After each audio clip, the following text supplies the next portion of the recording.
Hello students, welcome to Patalkali English Academy and Banshankari English Academy. ಇವತ್ತೊಂದು poem ಅನ್ನು study ಮಾಡೋಣ. Fire and ice ಅಂತ ಹೇಳಿ Robert frost ಅವರದು. ಇದು 10th ಸ್ಟೂಡೆಂಟ್ಸ್ ಗಳಿಗೆ ಇರುವಂತ ಪೋಯಮ್ ಆಗಿದೆ. ಈ ಪೋಯಮ್ದೊಳಗ ಒಂದು ಮನುಷ್ಯನ ಎರಡು ಕ್ವಾಲಿಟಿಗಳನ್ನ ಡಿಸ್ಕಷನ್ ಮಾಡ್ಯಾರ ರೈಟರ್. ಎರಡು ಕ್ವಾಲಿಟಿಗಳು ಯಾವುದು ಅಂತಂದ್ರೆ ಫೈರ್ ಅಂಡ್ ಐಸ್. ಈ ಫೈರ್ ಐಸ್ ಅಂತಕ್ಕಂಥದ್ದು ಮನುಷ್ಯನ ಕ್ವಾಲಿಟಿಗಳಲ್ಲ, ಇವು ಮೆಟಫರಿಕಲ್ಲಿ ಯೂಸ್ ಆಗಲ್ಪಟ್ಟಿವೆ. ಇಲ್ಲಿ ಫೈರ್ ಅಂದ್ರ ಮನುಷ್ಯನ ಒಂದು ಗುಣ, ಅದು ಡಿಸೈರ್ ಅಂತ ಹೇಳಿ. ಇನ್ನೊಂದು ಐಸ್ ಅಂದ್ರೆ ಮನುಷ್ಯನ ಇನ್ನೊಂದು ಗುಣ, ಅದು ಹೇಟ್ ಅಂತ ಹೇಳಿ.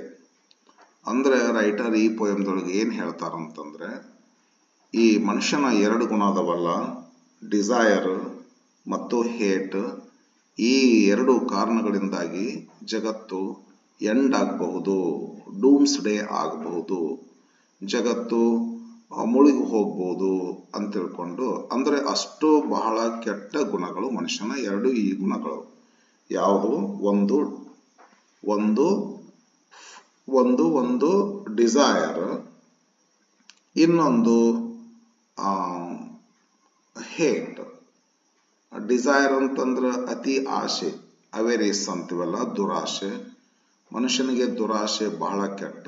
ಈ ದುರಾಸೆಯಿಂದನೇ ಜಗತ್ತು ಮುನಿಗಿ ಹೋಗ್ಬಿಡ್ಬೋದು. ಡಿಸೈರ್ ಅಂತಂದ್ರ ನಾವು the feeling of wanting something very much ಹಿಂಗತೆ ಅನ್ಕೋಬಹುದು, ಇಲ್ಲಕಂತಂದ್ರ ಗ್ರೀಡ್ ಅಂತ ಅನ್ಕೋಬಹುದು, ಇಲ್ಲ ಅವೇರಿಸ್ ಅಂತ ಅನ್ಬಹುದು, ಇಲ್ಲ ಲಸ್ಟ್ ಅಂತ ಅನ್ಬಹುದು. ಇದು ಡಿಸೈರ್. ಮತ್ತ ಹೇಟ್ ಅಂತಂದ್ರ ಫೀಲಿಂಗ್ ಆಫ್ ಡಿಸ್ಲೈಕ್. ಸುಮ್ನೆ ಜನರನ್ನ ನಾವು ಹೇಟ್ ಮಾಡ್ತಿರ್ತೀವಿ. ಅವ್ರೇನು ನಾವು ಮಾಡಿದಿಲ್ಲ ಅಂದ್ರೂ ಸಹಿತ ಮನುಷ್ಯನಲ್ಲಿ ಇನ್ನೊಬ್ಬರನ್ನ ಹೇಟ್ ಮಾಡ್ತಕ್ಕಂಥ ಸ್ವಭಾವ ಅದು ಕಾಮನ್. ಕೋಲ್ಡ್ನೆಸ್ ಆಗ್ಬೋದು ಅಥವಾ ಹೇಟ್ ಆಗ್ಬೋದು, ಒಂದು ಗುಣ. ಇನ್ನೊಂದು ಗುಣ ಯಾವ್ದಂತಂದ್ರೆ ಗ್ರೀಡಿನೆಸ್, ಇದು ಅವೇರಿಸ್. ಈ ಎರಡು ಗುಣ ಕೂಡಿಕೊಂಡು, ಅಥವಾ ಈ ಎರಡು ಗುಣಗಳಲ್ಲಿ ಯಾವುದು ಆದ್ರೂ ಒಂದು ಗುಣನು ಜಗತ್ತನ್ನ ಎಂಡ್ ಮಾಡಿಬಿಡಬಹುದು ಅಂತ ತಿಳ್ಕೊಂಡು ಪೋಯಟ್ ಈ ಪೋಯಮ್ದೊಳಗ ಹೇಳ್ಯಾರ. ಇವು ಎರಡು ಬಹಳ ಕೆಟ್ಟ ಗುಣ, ಮನುಷ್ಯ ಇವನ್ನ ಕೈ ಬಿಡಬೇಕನ್ನುವಂತ ಕವಿಯ ಒಂದು ಏನಾಗಿದೆ, ಆ ಒಂದು ಇಂಟೆನ್ಷನ್ ಇಟ್ಕೊಂಡು ಪೋಯಮ್ ಅನ್ನ ಬರೆದಾರೆ. ಆ ಪೋಯಟ್ ಏನ್ ಹೇಳ್ತಾರ ಬರ್ರಿ ನೋಡೋಣ. Some say the world will end in fire, some say in ice. From what I have tasted of desire, I hold with those who favor fire. But if it had to perish twice, I think I know enough of hate to say that for destruction, ice is also great and would suffice. ಈ ರೀತಿ poem ಅನ್ನ ಬರೀತಾರೆ. ಒಂಚೂರು ಹಂಗ explanation ಮಾಡ್ತೀನಿ. Some say ಅಂದ್ರೆ some people say the world will end in fire. ಕೆಲವು ಜನ ಏನ್ ಹೇಳ್ತಾರ ಅಂತಂದ್ರೆ, ಈ ಜಗತ್ತು ಫೈರ್ ನೊಳಗನ ಎಂಡ್ ಆಗಿಬಿಡ್ತೈತಿ. ಫೈರ್ ಅಂದ್ರೆ ಇಲ್ಲೇ ಮೆಟಫರಿಕಲ್ಲಿ ಯೂಸ್ ಆಗಿದೆ. ಫೈರ್ ಅಂದ್ರೆ ಡಿಸೈರ್, ಮನುಷ್ಯನ ಸ್ಟ್ರಾಂಗ್ ಏನು ಅಂತಂದ್ರೆ ವಿಶ್, ಅತಿಯಾದಂತದ್ದು ಬಯಕೆ ಮನುಷ್ಯನ ಬಯಕೆಗೆ ಕೊನೆನೇ ಇಲ್ಲಲ್ಲ, ಹಂಗ ಅದು ಕೊನೆ ಇಲ್ಲ. ಆಮೇಲೆ ಅದು ಏನೆಲ್ಲ ಹೋಗ್ಲಿ ನನ್ನ ಬಯಕೆ ತೀರ್ಲಿ ಅನ್ನುವಂಥದ್ದೊಂದು. ಅದಕ್ಕೆ ಸ್ಟ್ರಾಂಗ್ ಡಿಸೈರ್ ದಿಂದನ some say the world will end in fire. ಮನುಷ್ಯನ ಒಂದು ದುರಾಶೆಯಿಂದನ ಜಗತ್ತು ಎಂಡ್ ಆಗಬಹುದು ಅಂತ ಕೆಲವು ಜನ ಅಂತಾರ. ಇನ್ನು ಕೆಲವು ಜನ ಏನಂತಾರ, some say the world will end in ice. Ice ಅಂದ್ರೆ ಇಲ್ಲಿ ಹೇಟ್ ಅಂತ ತಿಳಿಬೇಕು. ಕೆಲವು ಜನ ಹೇಟ್ನೊಳಗ ಜಗತ್ತು ಎಂಡ್ ಆಗತ್ತ ಅಂತಾರ. ಮತ್ತೆ ಕೆಲವು ಜನ ದುರಾಶೆಯೊಳಗ ಜಗತ್ತು ಎಂಡ್ ಆಗ್ಬಿಡ್ತೈತಿ. ಇವೆರಡು ಕೆಟ್ಟ ಗುಣ, ಎರಡು ಮನುಷ್ಯನ ಕೆಟ್ಟ ಗುಣ, ಇವು ಬ್ಯಾಡ ಅಂತ ಹೇಳ್ತಾರ. ಹಾಗಾದ್ರೆ ತಮ್ಮ ಅಭಿಪ್ರಾಯ ಏನು? ಜನ ಹಿಂಗತೆ ಹೇಳ್ತಾರ, ಬಟ್ ಪೋಯಟ್ ಏನ್ ಹೇಳ್ತಾರ, ತಮಗೇನ್ ಅನ್ಸೈತಂದ್ರೆ, from what I have tasted of desire. ಡಿಸೈರ್ನ ನಾನು ಟೇಸ್ಟ್ ಮಾಡೀನಿ, ಡಿಸೈರ್ನ ನಾನು ಟೇಸ್ಟ್ ಮಾಡಿ ನನಗೂ ಅರಿವಾಗಿದೆ. ದುರಾಶೆ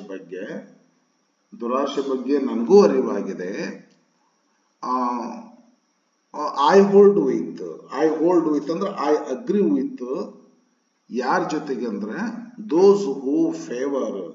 ದೋಸ್ ಹೂ ಫೇವರ್ ಅಂದ್ರೆ ಹೂ ಸಪೋರ್ಟ್. ಕೆಲವು ಜನ ಸಪೋರ್ಟ್, ಕೆಲವು ಜನ ಫೈರ್ ನಿಂದ ಜಗತ್ತು ಸಪೋರ್ಟ್ ಆಗ್ತೈತಿ ಅಂತಾರೆ. ನಾನು ಏನಂತಂದ್ರೆ ಈ desire ಅನುಭವಿಸಿನಿ.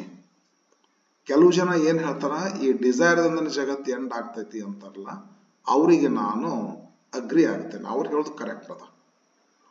From what I have tasted, ನಾನು ಕೂಡ ಟೇಸ್ಟ್ ನೋಡೀನಿ ಇದರದು, ದುರಾಶೆ ಇದ್ದು. ಅದನ್ನ ನೋಡಿದ್ಮೇಲೆ ನನಗೆ ಏನ್ ಅನಿಸ್ತದ, I hold with, I agree, ಅವ್ರ ಜೊತೆಗೆ ನಾನು ಅಗ್ರಿ ಆಗ್ತೇನೆ. ಯಾರಂದ್ರೆ ಹೂ favour, who support fire.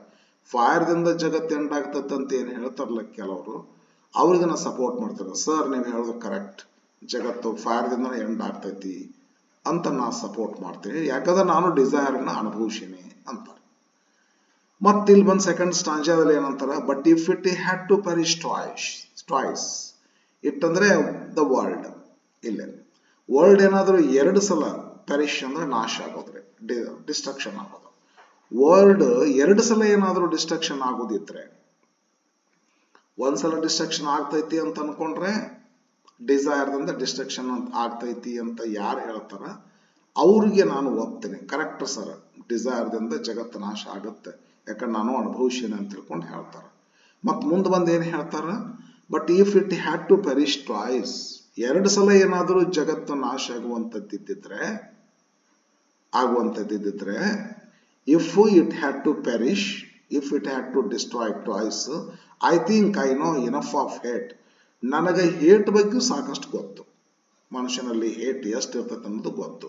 To say that for destruction, definitely for destruction of the world, ice is also great. ಯಪ್ಪ, ಫೈರು ಸಾಕು ಜಗತ್ತನ್ನ ನಾಶ ಮಾಡಕ. ಐಸರ್ ಇದೇನಿದು ಏನು ಫೈರ್ ಅಂದ್ರೆ ಡಿಸೈರ್ ಸಾಕು ಜಗತ್ತನ್ನ ನಾಶ ಮಾಡಕ. ಮತ್ತಿನ್ನ ಈ ಹೇಟ್ ಬಗ್ಗೆ ಬಂದ್ರೆ, to say that for destruction ice is also great. ಜಗತ್ತನ್ನ ನಾಶ ಮಾಡಕ ಹೇಟುನು ಕೂಡ ಗ್ರೇಟ್. ಹೇಟ್ ನಿಂತ ಸಹಿತ ಜಗತ್ತು ನಾಶ ಆಗ್ತೈತಿ. ಅಂದ್ರೆ ನಾವೇನ್ ತಿಳ್ಕೊಬೇಕು, ಇದು ಇದ್ರು ಸಾಕು, ಡಿಸೈರ್ ಇದ್ರು ಸಾಕು, ಜಗತ್ತು ನಾಶ ಆಗ್ತೈತಿ. ಸರ್ ಹೇಳೋ ಪ್ರಕಾರ, ಫ್ರಾಸ್ಟ್ ಸರ್ ಹೇಳೋ ಪ್ರಕಾರ, ಜಗತ್ತನ್ನ ನಾಶ ಮಾಡ್ಲಿಕ್ಕೆ ಮನುಷ್ಯನ ಹತ್ರ ಒಂದು ಡಿಸೈರ್ ಇದ್ರೆ ಸಾಕು, ಇಲ್ಲಕ್ಕಂದ್ರೆ ಒಂದು ಹೇಟ್ ಇದ್ರೆ ಸಾಕು. ಎರಡರಲ್ಲಿ ಯಾವ್ದು ಒಂದಿದ್ರು ಜಗತ್ತು ಎಂಡ್ ಆಗಿ ಹೋಗ್ತೈತಿ. To say that for destruction ice is also great. ಅಯ್ಯೋ ಐಸ್ ಏನ್ ಕಡಿಮೆನಾ, ಐಸ್ ಅಂದ್ರೆ ಹೇಟ್ ಏನ್ ಕಡಿಮೆನಾ? ಎರಡೂನು ಸಾಕಷ್ಟು ಪಾಯ್ಸನಸ್ ಆಗಿರ್ತಕ್ಕಂಥ ಈ ಮನುಷ್ಯನ ಸ್ವಭಾವ. ಇವೆರಡೂ ರೀ ಮನುಷ್ಯನಲ್ಲಿ ದುರಾಸೆ ದುಃಖಕ್ಕೆ ಕಾರಣ. Avarice is the root of all evils ಅಂತ ಹೇಳ್ತಾರಲ್ಲ, ಹಂಗ ಹೌದಲ್ಲ. ಈ ಹೇಟ್ ಬೇಡ, ಲವ್ ಬೇಕು, ಹೇಟ್ ಬೇಡ. ಈ ಮದರ್ ತೆರೇಸಾ ಅವರು the best gift one can give is a love ಅಂತ ಹೇಳ್ತಾರ. ಬುದ್ಧ ಹೇಳ್ತಾರ avarice is the root of all evils ಅಂತ ಹೇಳ್ತಾರ. ಆ ಇಬ್ಬರು ಮಹನೀಯರು ಹೇಳಿದಂತ ಗುಣಗಳನ್ನ ರಾಬರ್ಟ್ ಫ್ರಾಸ್ಟ್ ಅವರು ಹೇಳ್ತಾರ. ಜಗತ್ತು ನಾಶ ಮಾಡ್ತಕ್ಕಂಥ ಗುಣಗಳಿವು. ಡಿಸೈರ್ ಅಂದ್ರೆ ಸ್ಟ್ರಾಂಗ್ ವಿಶ್, ಬಯಕೆ. ನನಗೇನಾದ್ರೂ ಒಂದು ಬೇಕಾ, ಬಂಗಾರ ಬೇಕಾ, ಆಸ್ತಿ ಬೇಕಾ, ಅಧಿಕಾರ ಬೇಕಾ, ಅಂತಸ್ತು ಬೇಕಾ, ಈ ಸಲ MLA ಆರಿಸಿ ಬರಬೇಕಾ, ಬೇಕಾದಾಗ್ಲಿ 10 ಜನ ಮರ್ಡರ್ ಆಗ್ಲಿ, ಈ ತರ ಹೋಗೋದು. ಇಂಥ ಡಿಸೈರ್ ಆಗ್ಲಿ, ಸುಮ್ಮನೆ ಈ ಎಲ್ಲ ರೇಷಿಯಲ್ ಡಿಸ್ಕ್ರಿಮಿನೇಷನ್ ಇವೆಲ್ಲ ಬರ್ತಾವಲ್ರಿ, ಧಾರ್ಮಿಕ ವಿರೋಧ ಭಾವನೆಗಳು, ಅವೆಲ್ಲ ಡಿಸ್ಲೈಕ್ ಇರಬಾರ್ದು ಅಂತ ಹೇಳ್ತಾರ ಸರ್. ಅವು ಇತ್ತಂದ್ರೆ ಏನಾಗುತ್ತೆ, ಜಗತ್ತೇ ಎಂಡ್ ಆಗಿಬಿಡ್ತೈತಿ ಅಂತ ಹೇಳಿ. ಇದೊಂದು ಏನೋ ಲಾಸ್ಟ್ ಹೇಳ್ತಾರಲ್ಲ, to say that for destruction ice is also great. Ice ಏನ್ ಕಡಿಮೆ ಅಲ್ಲ, ಐಸೋನು ಸಹಿತ. ಐಸ್ ಅಂದ್ರೆ ಹೇಟ್, ಅದು ಕಡಿಮೆ. ಆ್ಯಂಡ್ ವುಡ್ ಸಫೈಸ್ ಅಂದ್ರೆ ಸಫಿಶಿಯಂಟ್. ಅಯ್ಯೋ ಜಗತ್ತು ನಾಶ ಮಾಡಕ್ ಐಸ್ ಒಂದ್ ಸಾಕು, ಹೇಟ್ ಒಂದ್ ಸಾಕು, ಸಫಿಶಿಯಂಟ್. ಒಂದ ಹೇಟ್ ಸಾಕು, ಸಫಿಶಿಯಂಟ್ ಆಗ್ತೈತಿ ಜಗತ್ತನ್ನು ಡಿಸ್ಟ್ರಾಯ್ ಮಾಡ್ಲಿಕ್ಕೆ ಅಂತ ತಿಳ್ಕೊಂಡು ಕವಿಗಳು ಹೇಳ್ತಾರ. Okay, thank you. See in the next video. Bye friends.